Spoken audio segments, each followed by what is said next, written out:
Hi, I'm Ian Abernethy and you're listening to Tim Smith on the Kung Fu Podcast. If you're a listener to this podcast, it's safe to say that you have an interest in the modern day practice of the traditional martial arts. Therefore, you may enjoy my own podcast, the imaginatively titled Ian Abernethy Podcast. You can find it in all the usual places and at ianabernethy.com. That's IAINABERNETHY.com.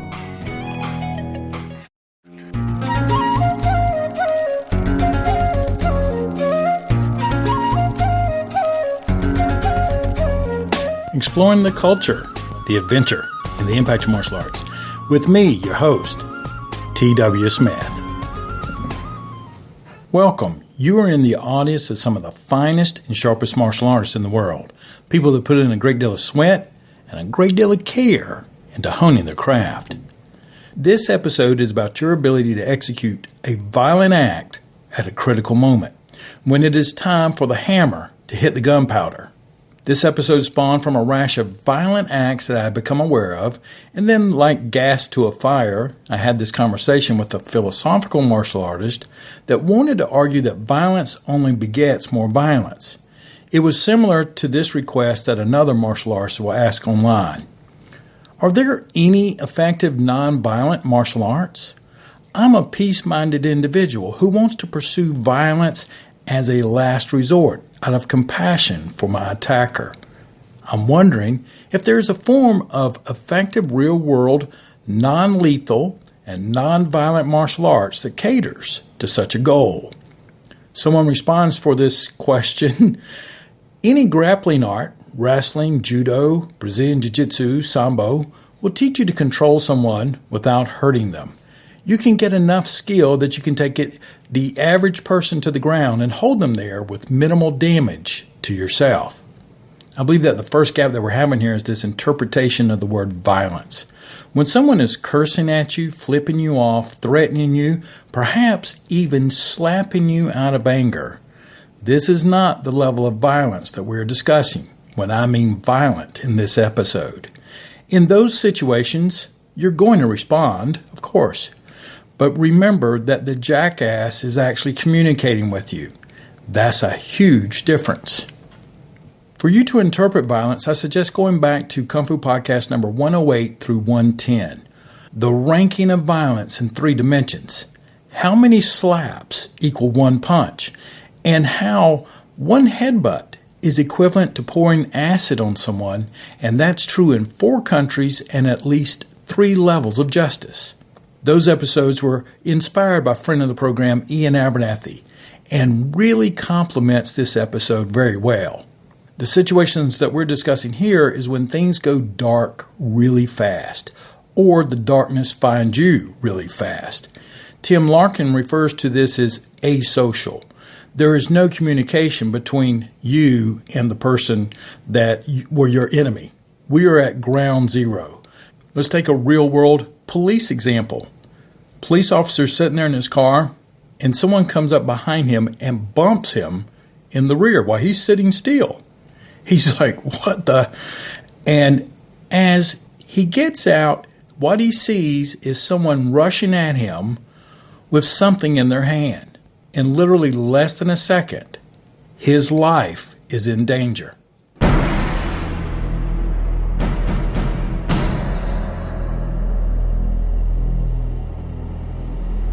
Holding a knife.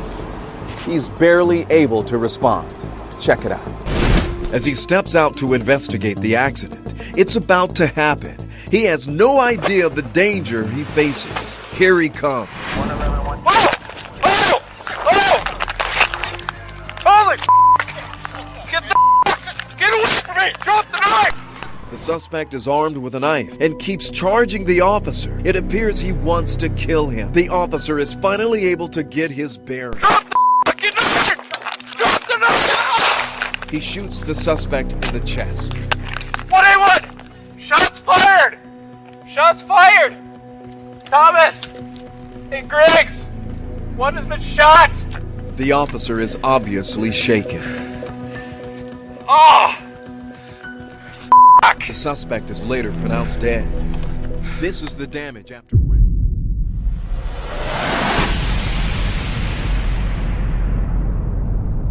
just like it was for that officer. He acted, saved himself, and was emotional through the process. That's part of it. It is the mental and emotional components that are so tough to practice. To learn to embrace is what I call in myself Dungeon Tim, the dark side that I really don't want to go to, but I have access to. The place that in yourself is, it is time to break the glass now. The Taoists refer to it as a warrior spirit, and there's no negotiation with the tiger that's hunting you. If you get to a place where you believe that you can rise to the occasion if that happens and you don't need to practice, you're going to be in serious trouble.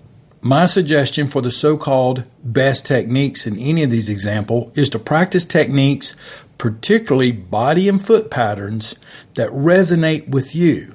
I suggest techniques that works within your belief system, because if it doesn't, you're going to hesitate. You must absolutely believe that you're going to act swiftly and justly, which means you must believe in your constitution. Things like, you can do this without any need of extra gear. That works for you on any sort of terrain. That would include wet grass, wet concrete. How about a stairway? Does, your footwork and what you train help you pick up your feet and move the way you're supposed to if you're on stairs? If you require a mat all the time to train your violence and to train how your body's going to move, I sure hope the gods are smiling upon you if this moment hits. When we have to act in this sort of realm, you have got to keep your feet. You can't be going down to your knees and you can't be rolling around. You've got to keep your feet. You must also be able to execute them with something in your hand. So if you have these techniques that you're working and you just happen to be holding your cell phone, does your techniques allow you and encourage you to use any weapon that you may have? There's a great video Tim Larkin shows where a guy's being attacked and he's literally trying to push the enemy away as he's taking his right hand and sliding his phone into his pocket rather than using it as a weapon to strike the guy.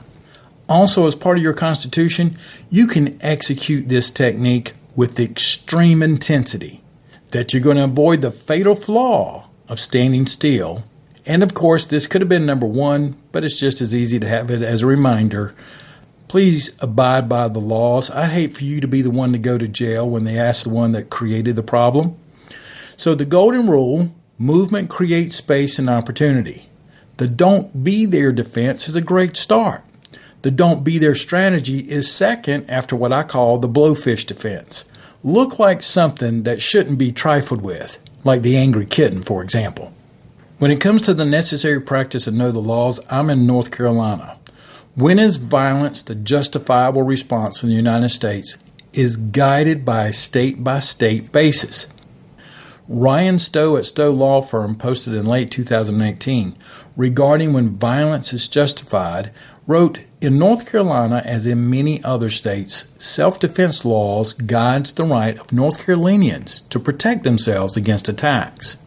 The Stand Your Ground laws in North Carolina came to effect in 2011. Before then, you had a duty as a North Carolinian to first retreat in the face of an attack or assault, if it was possible.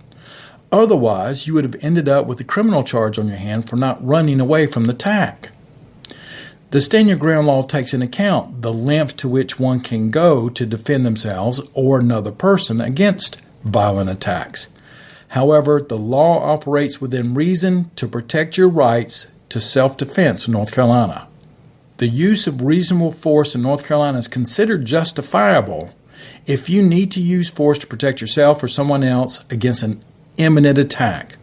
Now, that's within reason. You have to believe that the force is necessary to stop an imminent attack that can result in great bodily injury or death. So someone just saying, well, I'm going to smack you, isn't necessarily great bodily injury.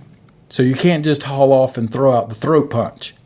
However, he continues by saying, when you are in your home, your workplace, or your vehicle, and the attacker upon whom the reasonable defense force was used had unlawfully intruded or attempted to forcefully and unlawfully enter into any of the places I just mentioned, This is sometimes referred to as the castle doctrine, for these places are regarded as one's castle, which you are entitled to protect. Essentially, you are only allowed to stand your ground with deadly force against an attack within reason. You cannot use violence against someone who has identified themselves as a law enforcement agent, a bail bonds person, or I also read a landlord. The use of deadly force is only permissible where one is in the imminent danger of death or serious injury. For instance, appropriate self-defense answers a strike with a strike rather than a gunshot for a punch. Similarly, you can't take out a knife and stab someone just because they have slapped you. You cannot use excessive force or deadly force during a mild or moderate attack or fight. As part of this idea of using violence as a tool, I thought I'd go back and look at some of the moral and philosophical teachings of the past. So, for example, what did Confucius say about violence?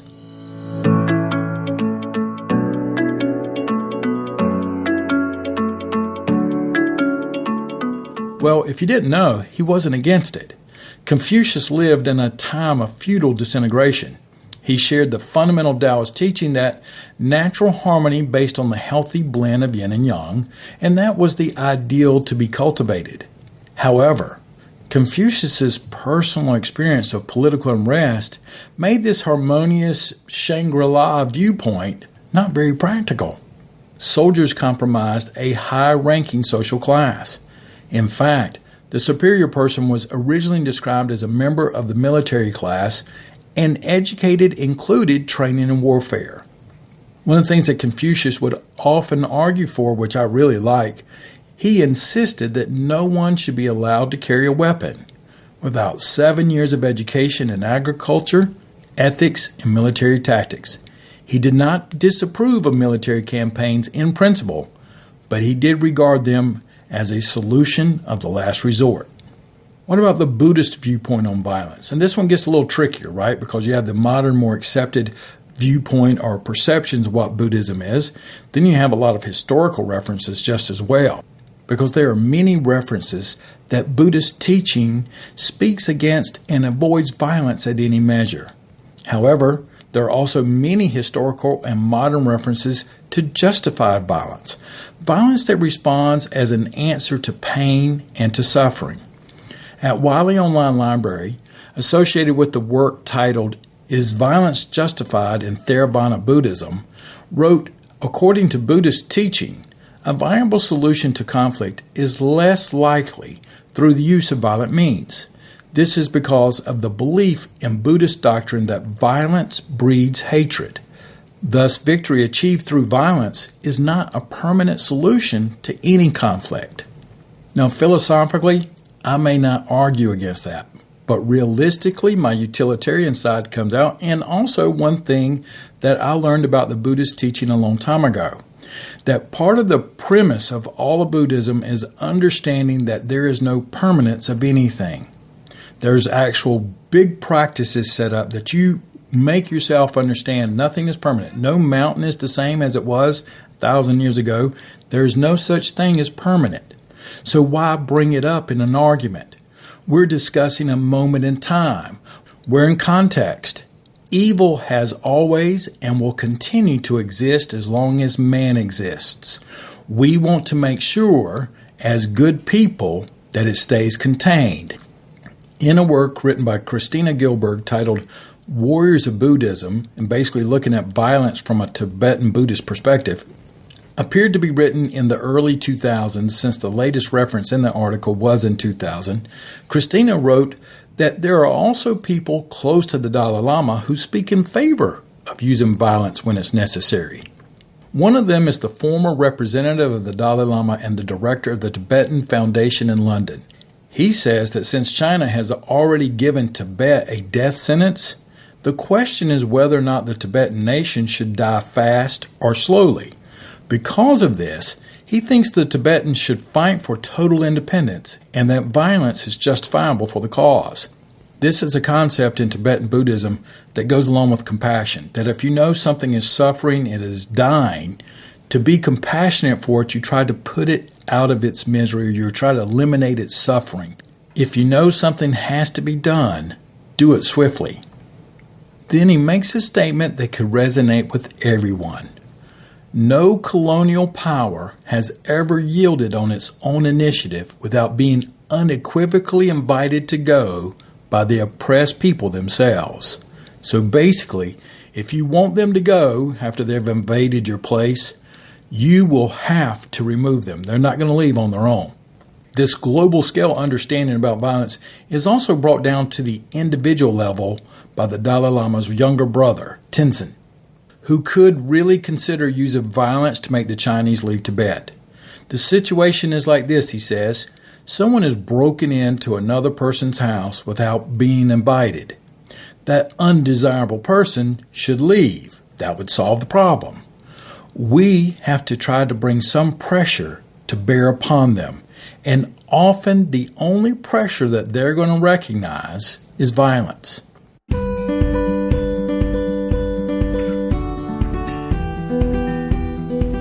So let's take a quick look at the Taoist references to violence and perhaps their perspective of it. Almost all modern quotes skew everything toward nonviolence, individually and collectively, as if they're going to sit there and watch their children being taken away for a philosophical reason. As an excellent read, I would suggest David Kopel's work at the Liberty Law University in 2007, Self-Defense in Asian Religions. There's a story titled, The Master of the Hidden Storehouse. It is credited to one of Lao Tzu's disciples, Kung Sang Tzu. And though the work was known about, it laid obscured until the 8th century of the Tang Dynasty, where it was honored as part of a revival of Taoist studies. The emperor of the time liked it so much he called it the Scripture of Open Awareness. The final chapter of this book explained that warfare, or I'm going to substitute violence, was necessary to rescue oppressed people. They said that a powerful and good militia would attract so much support from liberated people that enemy armies would flee without battle. Warfare cannot be dispensed with any more than water or fire. Properly used, it produces good fortune. Improperly used, it produces calamity. When violence is truly just, it is used to eliminate brutal rulers and rescue those in misery. In general, it is desirable to look very powerful, with many troops, for example, so that the enemy, as they approach, realize that all they're going to get is death. They're going to consider it to be more profitable to run away. He also writes that when a just militia enters enemy territory, the people know there that they are going to be protected. When they come through the outskirts of the city, it does not trample the crops, it does not loot the tombs, does not plunder the treasures. A just militia safeguards the lives of individual human beings many times over. Why would people not like that? So if I was going to try to condense what I've heard so far as a personal or Marshall family guideline, if you are acting judiciously, trying to serve the greater good, protect yourself or others from evil happening, imminent danger, then you're not only going to end up on the right side of the interpretation of violence, you're going to produce better fortune. You're going to gather support. What about a Christian view on violence? From the historical view, Christian violence has been executed for everything from freeing oppressed people to slaughtering people because they just simply were not believers. Non-believers present a potential threat in most historical references. However, in many cases, the modern approaches to the martial arts and Christianity are some of my favorite. When I'm working with a Christian-based practitioner, I usually begin with simply us making an agreement of what is the constitution that I'm going to be working with. What is the belief? As I had alluded to in the beginning of this program, the most common principle I find that most Christian faith martial artists will agree on is something along these lines. I will not entice or escalate violence or anger. I will walk away if possible, if it does not put myself or anyone else at greater risk of violence. I will act swiftly and with the force necessary to deter or subdue my enemy. That is a general guideline, but there's plenty of room to work in there. Of course, some folks may have a little tweak here or there, but I do believe it's important to try to have something that gives us a constitution that we can work under. It is also sometimes important to point out different Bible scripture. For example, I like the Greek version of Corinthians 16:13.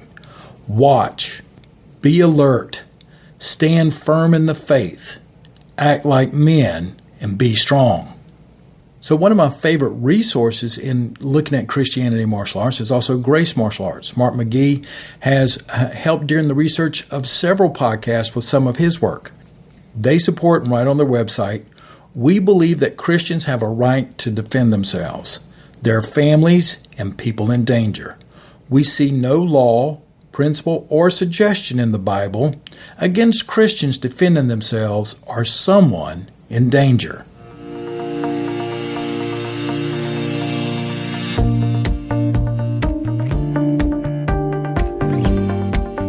Which now brings us to Mr. Tim Larkin, who is an accomplished author and instructor in self-protection. He has authored several books, including When Violence is the Answer. He presented this topic in a seminar with his usual tagline as he mentions, violence is seldom the answer, but when violence is the answer, it is the only answer. As we have heard from the historical references, violence is a tool. As Tim Larkin explains, for many expert criminals, violence is not just a tool, it's the currency that makes the exchanges. He has references of alpha predators that are inside the prison system. This is where you see asocial violence, where there's no negotiation, no discussion, no de-escalation. There is literally no communication. We're going to go to instant violence. And you might be on the cusp of being erased and may not even be aware of it. In the asocial setting, intense violence is the currency. Mr. Larkin does an excellent job sharing how good information comes from horrible parts of society. And these are people who cannot afford to be wrong about their tools and currencies and the currency of violence. If they're wrong about what they're doing, they're going to perish in a very brutal manner. Larkin, during his demonstration, shares a couple of well-known experts who are used to using the tool and the currency of violence and their similarities. A couple things. None of these experts of violence ever had combat sports or martial arts training. What they did have is a knowledge, particularly of anatomy, also of psychology, the mindsets, and intent, a pure intent. Larkin emphasizes something that you hear many times here from our agents of actions, the Ando Merswas, the Ian Abernathy's, those folks out there who train in a very practical manner. Using a headbutt or a weapon of opportunity is not a criminal act or not an act of self-protection. It is an act of violence. After the fact, after this dust settles, that is what determines whether it was self-defense or not. So in the moment, it's just an act of violence. This will help you in many, many different ways. So for example, Larkin points out that many people struggle because they get caught up in the bigger, faster, stronger mindset. And this has little or nothing to do with the currency of violence. The masters of violence focus on similarities of a human being. For example, no matter how big and strong they are, getting punched in the throat is going to put you down. We like in the Asian martial arts like to use the example that the places that the noon shadows will fall are very vulnerable. So throat strikes, groin strikes, eye gouges are acts of violence that closes the gap between being bigger, stronger, or faster. Life-preserving and bodily harm self-protection is based on your ability to use the tool of violence. It is legal and is like learning to swim is the tool to keep you from drowning. Larkin emphasizes that if you keep the right mindset, that a predator will give you an opportunity, and he gives you some examples of it. Your brain is the ultimate concealed carry, is what he likes to say. When you truly understand the tool of violence, you will not take the bait at the bar. You will avoid the road rage mess. You are not lured as easily by the temptation to just compete. The tool of violence is used when there is no choice, there is imminent bodily harm, and there is no exit. By understanding the tool of violence, you can actually lead a more peaceful life. If you'd like to hear more about Tim Larkin's work, he asked me to send you to Tim Larkin Self-Protection at YouTube. That way you can find a lot of his presentations. In closing today, I want to share one of his challenges. When you see an act of violence on the TV or an act of violence on YouTube and you're watching it, many of us will watch it from a form of self-protection. Larkin encourages you to take a couple of weeks and watch these acts of violence from the victor's standpoint, not the victim's. Avoid learning to be the victim by watching their viewpoint all the time. I suggest you review Kung Fu Podcast 108 through 110, Ranking Violence in 3 Dimensions. It's already available for all the patrons and members. We want to learn to skew the results toward us, to be the one to survive and to be found to use the tool of violence most appropriately. Have a great practice today. Do your very best. Keep yourself safe and as well as your classmates when you're practicing these things. If you're not sure how to do that, I encourage you, look at some of the videos that Jason Clubb, Ando Mirzwa, and Ian Abernathy put out. There's a lot of good stuff there, and they're great supporters of the program. If you have further questions or if you'd like to know how we do it, just send an email, kungfupodcast@gmail.com. I look forward to talking with you again real soon.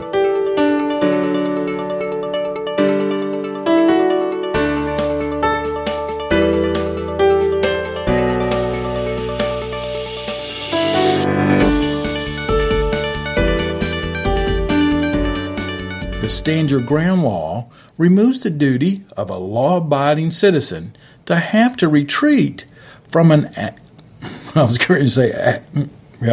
from attacks or threats before you can use violent force.